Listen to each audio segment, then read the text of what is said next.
Hi friends, ప్రపంచంలో ఎన్నో రహస్యాలున్నాయి. కొన్ని మాత్రమే ఇప్పటికీ మనకు తెలిసినవి. ఎన్నో రహస్యాల్ని ఛేదించడానికి పరిశోధకులు ఇంకా ప్రయత్నిస్తూనే ఉన్నారు. మీకు బెర్ముడా ట్రయాంగిల్ గురించి తెలిసే ఉంటుంది. ఒకవేళ తెలియకపోతే ఇప్పుడే దాని గురించి కొన్ని వివరాలు మీకు తెలియజేస్తాం. బెర్ముడా ట్రయాంగిల్ పరిసరాలకు వెళ్ళిన ఏ వస్తువు అయినా, మనిషి అయినా సరే అందులోకి వెళ్ళిపోతారు, తిరిగి రాలేరు.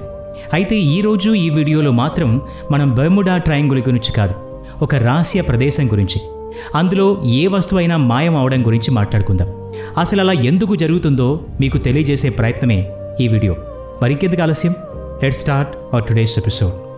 ప్రపంచంలో కొన్ని ప్రదేశాలు అంతు చిక్కకుండా ఉన్నాయి. కొన్ని ప్రదేశాల్లో గాలి కూడా ఉండదు, అంటే వాయుశూన్య ప్రదేశం. మన దేశంలో కూడా అలాంటి ప్రదేశం ఒకటి ఉందని మీకు తెలుసా?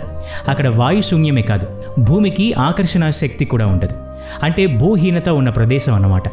ఇందువల్ల భూమి మీద ఉన్న వాయుమండలంలోని 4వ పరిమాణం, 4th డైమెన్షన్ యొక్క ప్రభావం ఎక్కువగా ఉంటుంది.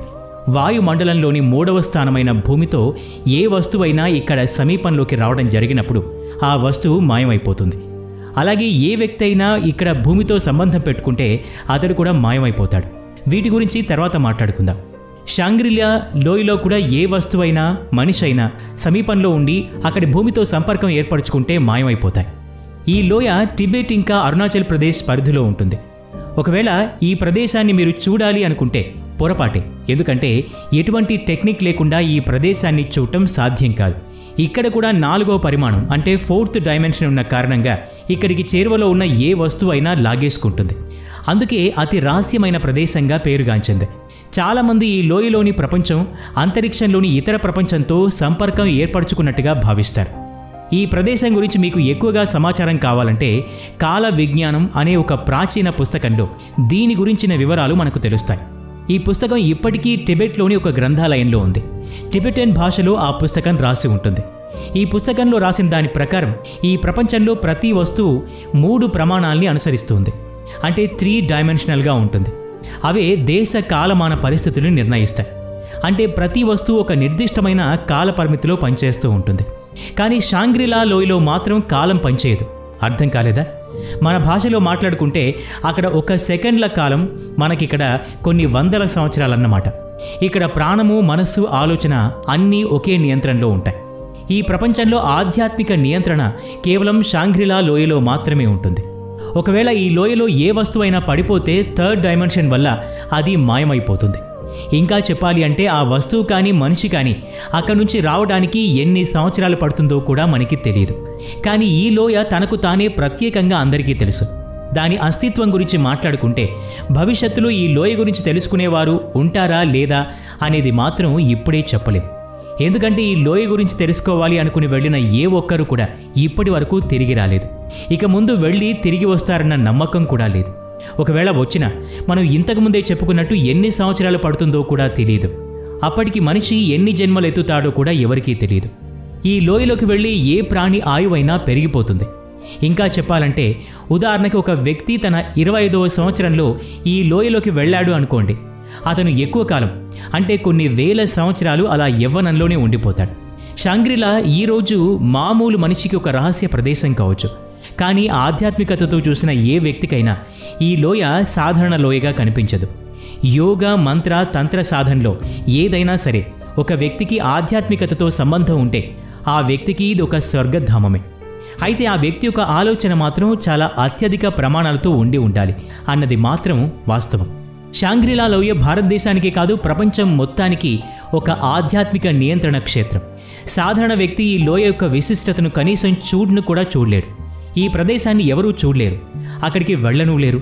కేవలం సిద్ధులు మాత్రమే అక్కడికి వెళ్లే ప్రయత్నం చేయగలరు. చైనా వాసులు ఈ ప్రదేశ రహస్యాన్ని తెలుసుకునేందుకు ప్రయత్నించి అలసిపోయారు. కానీ ఇప్పటి వరకు ఈ ప్రదేశాన్ని కనీసం చేరుకోలేకపోయారు.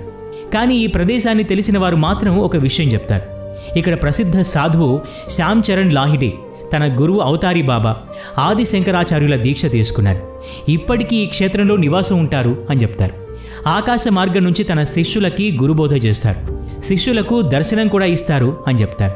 ఇక్కడ 3 జ్ఞానక్షేత్రాలు ప్రసిద్ధి చెందాయి. మొదటిది జ్ఞాన గుంజ్ మఠం, రెండవది సిద్ధ విజ్ఞాన ఆశ్రమం, మూడవది యోగ విజ్ఞాన ఆశ్రమం. ఈ 3 ఆశ్రమాల్లో వృద్ధాప్యం తెలియని సాధువులు ఉంటారని చెప్తారు. వారిని జన్మ మృత్యు జరా యోధులు అంటారు. మనం చాలాసార్లు వినే ఉంటాం, మృత్యువుతోనే మానవ జన్మ ఆగిపోదు అని. ఏదో ఒక రూపంలో ఆత్మ అస్తిత్వం పొందుతుంది అని విన్నాం. యోగుల భాషలో అది సూక్ష్మ రూపం అని చెప్తారు. మృత్యువు తర్వాత ఆత్మ సూక్ష్మ రూపంలో ఉంటుంది. సాధారణంగా ఈ ఆత్మ స్వల్ప పరిమాణంతో ఉంటుంది. అంతేకాదు, ఏదైనా చేయడానికి ఆత్మకి శక్తి ఉండదు. యోగులు సాధనతో ఈ సూక్ష్మ రూపంలో జీవిస్తారు. వారు జీవించి ఉండగానే ఈ సూక్ష్మ శరీరంతో చూడగలరు. ఎటువంటి సాధనైనా చేయడానికి శక్తి కలిగి ఉంటారు. ఈ దుర్గమ పర్వత శృంఖలాల్లో ఇలా సూక్ష్మ రూపాలతో ఉన్న సాధువులు నివసిస్తారు అని అంటారు. సాధువులు తమ స్థూల శరీరాన్ని వదిలి ఈ సూక్ష్మ రూపంలోని దర్శనమిస్తారంటారు. సూక్ష్మ రూపంలో ఉన్నా కూడా అప్పుడప్పుడు స్థూల శరీరం కూడా ధరిస్తారట. ఈ లోయలోకి ప్రవేశించిన ఒక సాధు వివరణ ప్రకారం ఈ లోయలో సూర్యరశ్మి లేదు, అలాగని చంద్రుని కిరణాలు కూడా లేవు. అక్కడి వాతావరణంలో పూర్తిగా పాల లాంటి తెల్లని ప్రకృతి కనబడుతుంది. అది ఎక్కడి నుండి వస్తుందో అంతుపట్టదు. ఈ లోయ ఒక మహాసాధకుని ఇష్టసిద్ధితో కూడుకున్న లోయ అని చెప్తారు. మామూలుగా అతి సాధారణంగా యోగ సాధన చేసే వ్యక్తులు ఈ లోయలోకి ప్రవేశించలేరు. అలాగే సాధకులు కూడా వారి మనసు ద్వారా ఈ లోయను దర్శించలేరు. సమయానుసారంగా కొంతమంది ప్రకృతి ప్రేమికులు, పరిశోధకులు, సైనికులు, కవులు ఈ లోయ గురించి వారికి తెలిసిన సమాచారాన్ని అందించడానికి ప్రయత్నించారు. వారందరూ ఇచ్చిన వివరణ ప్రకారం ఇది ఒక రహస్యమైన, అసాధ్యమైన, రోమాంచితమైన మాయా ప్రదేశం. చైనా ఈ ప్రదేశం గురించి తెలుసుకోవడానికి చాలా ప్రయత్నాలు చేసింది, కానీ ఈ రోజు కూడా అంతు చిక్కలేదు. కొంతమంది కవులు ఈ ప్రదేశం గురించి రాసిన విషయాలు తెలుసుకొని 1950లో చైనా అక్రమంగా టిబెట్ మీద దాడి చేసి ఈ ప్రాంతాన్ని ఆక్రమించుకుంది. అయినా వారికి ఈ ప్రదేశం దొరకలేదు. అప్పుడే భారతదేశం వైపు కన్నుపడింది.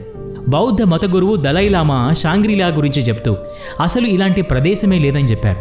ఎందుకంటే పుస్తకంలో వివరించిన దాని ప్రకారం అసలు ఎవరికీ ఈ ప్రాంతం కంటికి కనిపించలేదు. కానీ ఇప్పటికీ చాలామంది ఇటువంటి ప్రాంతం హిమాలయాల్లో ఉందని నమ్ముతారు. కానీ ఇప్పటి వరకు ఆ ప్రదేశాన్ని వెతకడానికి ఎవరూ సాహసించలేదు. మరొక ఆలోచన ప్రకారం షాంగ్రీలా ఎవరికీ కనపడిన ఒక గుప్త ప్రదేశం. వేరే ప్రపంచానికి లేదా మోక్షం చేరుకోవడానికి, స్థూల శరీరంతో స్వర్గానికి వెళ్ళడానికి అది ఒక మార్గం, ఒక వారధి అన్నమాట. ప్రముఖ కవి జేమ్స్ హిల్టన్ 1933లోనే తన రచన ది లాస్ట్ హొరైజాన్ అనే పుస్తకంలో షాంగ్రీలా లోయ గురించి మొట్టమొదటిగా తెలిపారు. అదే పేరుతో, అంటే ది లాస్ట్ హొరైజాన్ అనే పేరుతో ఒక హాలీవుడ్ మూవీ కూడా తీశారు. నిజం ఎంత ఉందో ఇప్పటికీ మేమైతే వాదించలేం, కానీ చైనా భారత్ని ఆక్రమించుకోవాలి అని అనుకోవటానికి ఒక కారణం షాంగ్రీలా లోయ కూడా అంటారు. ఎందుకంటే చైనాకి భారత్కి వైరం ఎందుకుందో, యుద్ధం వైపు ఎందుకు మొగ్గు చూపుతుందో ఇప్పటికీ రహస్యమే. ఇప్పటికీ కారణాలు, సరైన ఆధారాలు ఏవీ ఎవరి దగ్గర లేవు. చైనా మనకు విశ్వాసఘాతకంగా ఎందుకుందో, మన మీద ఎందుకు ఆక్రమణ జరిపిందో తెలియదు. ఇప్పటికీ హిందూ చైనా ప్రజలు భాయి భాయి అనే తీరులోనే మెలగడం మాత్రం గమనార్హం.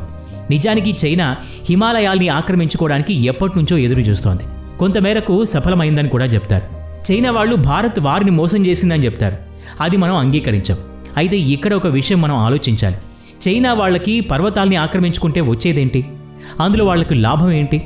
అంతవరకు మాత్రమే చైనా ఎందుకు అడుగుతోంది? మన మీద దాడి చేసి గొడవపడి కూడా హిమాచల్ ప్రదేశ్ని, అరుణాచల్ ప్రదేశ్ని ఆక్రమించుకోలేకపోయారు. అసలు ఇప్పటి వరకు ఏ రాజ్యాల మీద దండెత్తి వాటిని ఆక్రమించుకోలేకపోయినా కేవలం ఈ పర్వతాల మీద మాత్రమే దాడి చేస్తోంది. అయితే వాటి వల్ల చైనాకు లాభం ఏంటి? అసలు పర్వతాల మీద ఎందుకు ఎక్కువగా మక్కువ చూపుతున్నారు? కొంతమంది చెప్పేదాని ప్రకారం మావో జడౌ అనే చైనా కమ్యూనిస్టు నేత తన ఆయువు పెంచుకోవడానికి, మృత్యు లేకుండా చిరంజీవిగా ఉండటానికి ఆశపడ్డాడట. అతని షాంగ్రీలా గురించి తెలుసుకొని దాన్ని ఎలాగైనా కబ్జా చేయాలని పథకం వేశారు అని చెప్తారు. చైనా వారికి షాంగ్రీలాలో లావోస్, మంత్ర, తంత్ర సాధనలు తెలిసిన సాధువులు ఉంటారని తెలుసు. వారు మృత్యువుని జయించి తిరుగుతున్నారని కూడా తెలుసు. అంతేకాదు ఈ తంత్ర సాధకులు ఏదైనా అనుకుంటే అది ఖచ్చితంగా జరుగుతుంది అని కూడా తెలుసు. అందుకే చైనా బలవంతంగానైనా ఈ ప్రదేశాన్ని ఆక్రమించుకోవాలని చూస్తోంది. చైనా సైన్యం ఒక లామాతో కూడి భారత్లోకి ప్రవేశించింది. లామాల సహాయంతో చైనా ఆ ప్రదేశాన్ని కబ్జా చేయాలని ఉవ్విళ్ళూరుతోంది. ఎందుకంటే లామాలకు అక్కడ ప్రతి అణువు కూలంకషంగా తెలుసు. అలా చైనా సేన అక్కడ అణువణువు గాలించింది, కానీ ఫలితం మాత్రం దక్కలేదు. ఆ ప్రదేశాన్ని చైనా తన హస్తగతం చేసుకోవాలని ప్రయత్నం చేసిన విషయంలో కొంత సఫలమైంది. వారు ఆక్రమించుకున్న ప్రదేశంలో షాంగ్రీలా గురించిన ఆచూకీ తెలియకపోవడంతో భారత్లోని సిక్కిం, అరుణాచల్ ప్రదేశ్లో బహుశా ఆ ప్రదేశం ఉందేమోనని వారికి అనుమానం. అందుకే అప్పుడప్పుడు వారి ప్రతాపం ఆ రెండు ప్రదేశాల్లో చూపిస్తూ ఉంటారు. అయితే మనవాళ్లు మాత్రం ఇదంతా షాంగ్రీలా గొప్పతనమే అంటున్నారు. చైనా వాళ్ళకి ఆచూకీ తెలియనివ్వకుండా ముప్పు తిప్పలు పెట్టి ఇబ్బంది పెడుతోంది అంటారు. ఈ ప్రదేశంలో కేవలం భారత్, టిబెట్, చైనా కళ్లే కాదు, పూర్తిగా ప్రపంచంలో ఉన్న సాధకులకు, తాంత్రికులకు ఎప్పటికైనా మార్గనిర్దేశం చేసే ప్రాంతం. ఏ ధర్మం పాటించే వాళ్ళైనా ఇక్కడ సాధకులు ఉన్నారు అని నమ్ముతారు. 1000 సంవత్సరాల నుంచి తపస్సు చేస్తున్న సాధకుల గురించి వివరాలు చెప్తారు.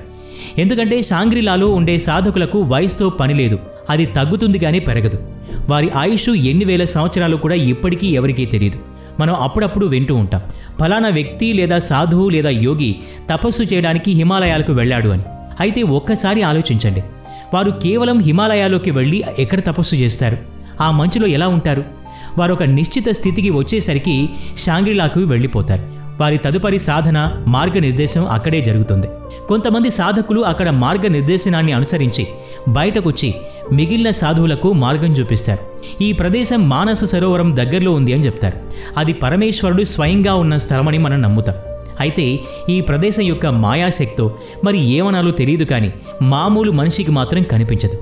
మహాభారత యుద్ధం అనంతరం పాండవులు కూడా ఈ స్థలానికి వచ్చారని చెప్తారు. బహుశా ఇక్కడే వారు తనువు చాలించి ఉంటారు అని నమ్మేవాళ్లు కూడా ఉన్నారు. స్వయంగా ఈ క్షేత్రమే తనకు కావలసిన వాళ్ళని అక్కడికి రప్పించుకుంటుందని, సాధకులకు మార్గనిర్దేశనం చేస్తుందని నమ్మేవాళ్లు కూడా చాలామందే ఉన్నారు. ఏదేమైనా కొన్ని ప్రదేశాలు, వాటి ఆనవాళ్లు మనకి అంతు చిక్కవు. మనకున్న ఈ చిన్న జీవితంలో ఆలోచనలో ఇలాంటివి ఆలోచించడానికి కూడా సమయం సరిపోదు, కానీ తెలుసుకుంటే మాత్రం అమ్మో అనిపించక మానదు. ఈ వీడియో నచ్చితే లైక్ చేయండి, షేర్ చేయండి. ఇలాంటి మరిన్ని వీడియోస్ కోసం ఈ ఛానల్కి సబ్స్క్రైబ్ చేసుకుని బెల్ ఐకాన్ మీద క్లిక్ చేయండి. నెక్స్ట్ వీడియోలో మళ్ళీ కలుద్దాం. Thanks for watching.